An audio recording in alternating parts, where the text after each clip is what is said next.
আবারও IPL champion কোহলির royal Challengers Bengaluru. জীবন হয়তো একেই বলে যে আরসিবি বছরের পর বছর একটি শিরোপার অপেক্ষায় ছিল, সেই তারাই পেল টানা 2 শিরোপা। এ যেন ক্রিকেটের পিএসজি।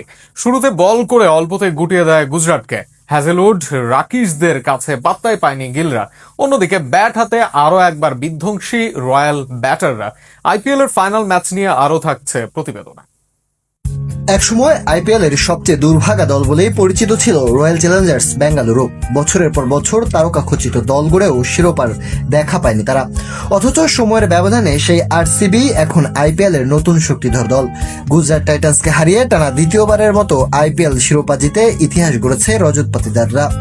আহমেদাবাদের নরেন্দ্র মোদী স্টেডিয়ামে অনুষ্ঠিত ফাইনালে টসে হেরে আগে ব্যাট করতে নামে গুজরাট। পুরো মৌসুম জুড়ে নিজেদের ঘরের মাঠের পেস সহায়ক উইকেটকে কাজে লাগিয়ে প্রতিপক্ষকে চাপে রেখেছিল শুভমান গিলের দল। কিন্তু ফাইনালের মঞ্চে সেই পরিকল্পনাই যেন বুমেরাং হয়ে ফিরে আসে।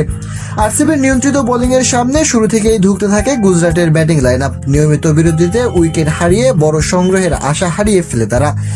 এক প্রান্ত আগলে রেখে লড়াই চালিয়ে যান ওয়াশিংটন সুন্দর। তার দায়িত্বশীল অর্ধশতক না থাকলে গুজরাটের স্কোর আরো বিব্রতকর হতে পারত। নির্ধারিত 20 ওভারে তারা সংগ্রহ করে 156 রান। আরসিবির হয়ে জস হেজেলউড, ভুবনেশ্বর কুমার ও রাশিক সালাম দুর্দান্ত বোলিং করেন। তারা গুজরাটের ব্যাটারদের স্বাচ্ছন্দ্যে খেলতে দেননি এক মুহূর্তের জন্য।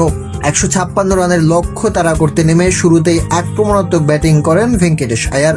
মাত্র 16 বলে 32 রান করে দলের রান তোলার গতি বাড়িয়ে দেন তিনি। যদিও দেবদত্ত পাডিক্কাল দ্রুত বিদায় নেন, তবে তাতে কোনো চাপ তৈরি হয়নি, কারণ এক প্রান্তে দাঁড়িয়ে দায়িত্বশীল ও কার্যকর ইনিংস খেলেন বিরাট কোহলি।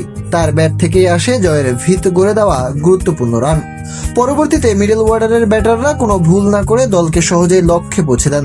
এর মধ্য দিয়ে দীর্ঘদিনের শিরোপা আক্ষেপে পড়া আরসিবি এখন টানা 2 বারের চ্যাম্পিয়ন। আর দলের সবচেয়ে বিশ্বস্ত সৈনিক বিরাট কোহলিও অবশেষে পেলেন তার নিষ্ঠা ও অপেক্ষার যথার্থ পুরস্কার।